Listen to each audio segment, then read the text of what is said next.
ಇವತ್ತು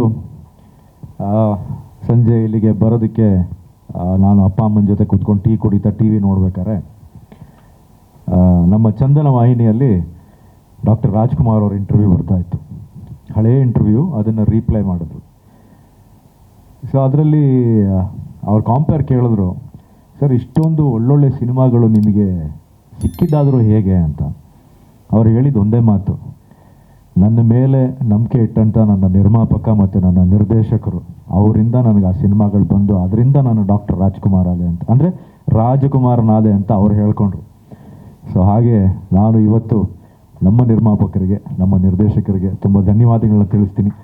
ಬಿಕಾಸ್ ಅವರು ನನಗೆ ಈ ಸಿನಿಮಾ ಕೊಟ್ಟಿರಲಿಲ್ಲ ಅಂದರೆ ಬಹುಶಃ ಈ ಸಿನಿಮಾ ನನ್ನ ಕೈ ಬಿಟ್ಟು ಹೋಗ್ತಿತ್ತೋ ಏನೋ ಗೊತ್ತಿಲ್ಲ.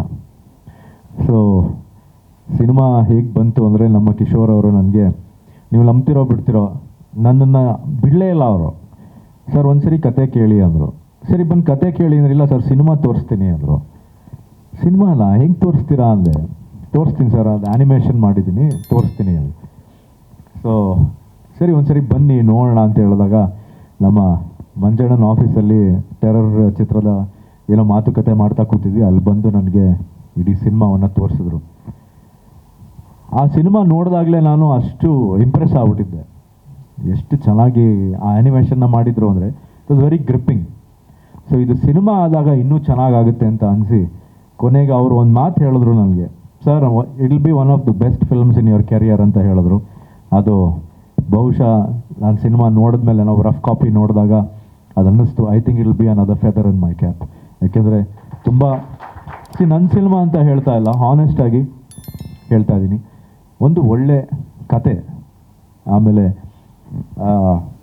ಒಬ್ಬ ಆ್ಯಕ್ಷನ್ ಹೀರೋನ ಇಟ್ಕೊಂಡು ಆ್ಯಕ್ಷನ್ ಇಲ್ಲದೆ ಸಿನಿಮಾದಲ್ಲಿ ಹೇಗೆ ಕಂಪ್ಲೀಟ್ ಕೇಸ್ನ ಸಾಲ್ವ್ ಮಾಡ್ತಾರೆ.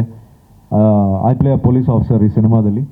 ಸೊ ಪೊಲೀಸ್ ಆಫೀಸರು ಚಿಕ್ಕಮಂಗ್ಳೂರಿಗೆ ಬೇರೆ ಏನೋ ಕೇಸ್ಗೋಸ್ಕರ ಹೋಗಿರ್ತಾನೆ, ಅಲ್ಲಿ ಬೇರೆ ಕೇಸ್ಗಳು ಓಪನ್ ಆಗ್ತಾ ಹೋಗ್ತಾ ಹೋಗ್ತಾ ಹೋಗ್ತಾ ಸಿನಿಮಾ ನಿಮಗೆ ಹೇಗೆ ಗ್ರಿಪ್ಪಿಂಗಾಗಿ ಕೂರಿಸುತ್ತೆ ಅಂದರೆ, and of course highlight suspense. Obviously ಯಾರು ಗೆಸ್ ಮಾಡೋದಕ್ಕಾಗೋದಿಲ್ಲ. ಯಾಕೆಂದರೆ ಸಿನಿಮಾ ಕತೆ ನೋಡಬೇಕಾದ್ರೆ ನನಗೇನೆ, ಆ್ಯನಿಮೇಷನ್ ನೋಡ್ಬೇಕಾದ್ರೆ ನನಗೇನೆ ಗೆಸ್ ಮಾಡೋಕ್ಕಾಗಲಿಲ್ಲ. ಸೊ ಹಾಗಾಗಿ ಥ್ಯಾಂಕ್ ಯು ಸರ್, ಒಂದು ಒಳ್ಳೆ ಸಿನಿಮಾ. ಹಾಗೆ ನನ್ನ ಟೀಮ್ ಬಗ್ಗೆ ಹೇಳಬೇಕು ಅಂದರೆ, ಉದಯ್ ಫಸ್ಟ್ ಆ್ಯಕ್ಚುಲಿ ಈ ಸಿನಿಮಾನ ನಮ್ಮ ಇನ್ನೊಬ್ಬರು ಮಾಡಬೇಕಾಗಿತ್ತು, ಹೆಸರು ಬೇಡ, DOP. ಸೊ ಅದು ಯಾವುದೋ ಕಾರಣಾಂತರ, ಇದು ಮಾಮೂಲಿ ಬಿಡಿ ಬೈಕ್. ಸೊ ಕಾರಣಾಂತರಗಳಿಂದ ಅದು ಆಗದೆ ಇದ್ದಕ್ಕೆ ಯಾರು DOP ಅಂತ ಕೇಳಿದ ತಕ್ಷಣ ಉದಯ್ ಅಂತ ಹೇಳಿದ್ರು. ಅವಾಗ ತಾನೇ ಅವಾಗ ನಮ್ಮ ವಿಜಯ ರಾಘವೇಂದ್ರನ್ ಸಿನಿಮಾ ರಿಲೀಸ್ ಆಗಿತ್ತು. ಅದರಲ್ಲಿ ರಾಘು ಸಿನಿಮಾ ರಿಲೀಸ್ ಆಗಿತ್ತು. ಅದರಲ್ಲಿ ಅವ್ರ ಹೆಸರನ್ನು ನೋಡಿದ್ದೆ ಟ್ರೈಲರಲ್ಲಿ, ಉದಯಲ್ಲಿ ಇಲ್ಲ ಅಂತ. ಸೊ ಅದೇ ಸಿನಿಮಾ, ನಮ್ಮ ಸಿನಿಮಾಗೆ ಅದೇ DOP ಬರ್ತಿದ್ದಾರೆ ಅಂದ ತಕ್ಷಣ I was very happy. Uday sir ತುಂಬ ಚೆನ್ನಾಗಿ ಮಾಡಿದ್ದೀರಾ. I think one of the highlights of the film is your cinematography. So ಹಾಗೆ ಇನ್ನು ನಮ್ಮ ಸಹನಟರ ಬಗ್ಗೆ, ಅರಸರ ಬಗ್ಗೆ ಹೇಳಬೇಕು. ಅಫ್ಕೋರ್ಸ್ ನಾನು ಏನು ಅಂತ ಹೇಳೋಗೆ ನನಗೂ ಈಗ ಅನುಮತಿ ಇಲ್ಲ.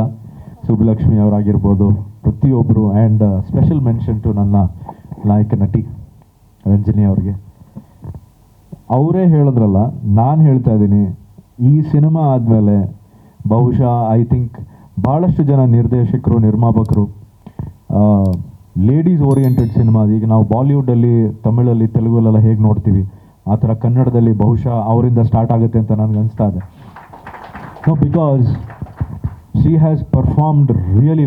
ಅಂದರೆ ನಾನು ಹೇಳಬಾರ್ದು, ನೀವು ಸಿನಿಮಾವನ್ನು ನೋಡಿದಾಗ ನೀವಾಗಲೇ ಹೇಳ್ತೀರಾ ಅವ್ರಿಗೆ, ಅಷ್ಟು ಚೆನ್ನಾಗಿ ಪರ್ಫಾರ್ಮ್ ಮಾಡಿದ್ದಾರೆ.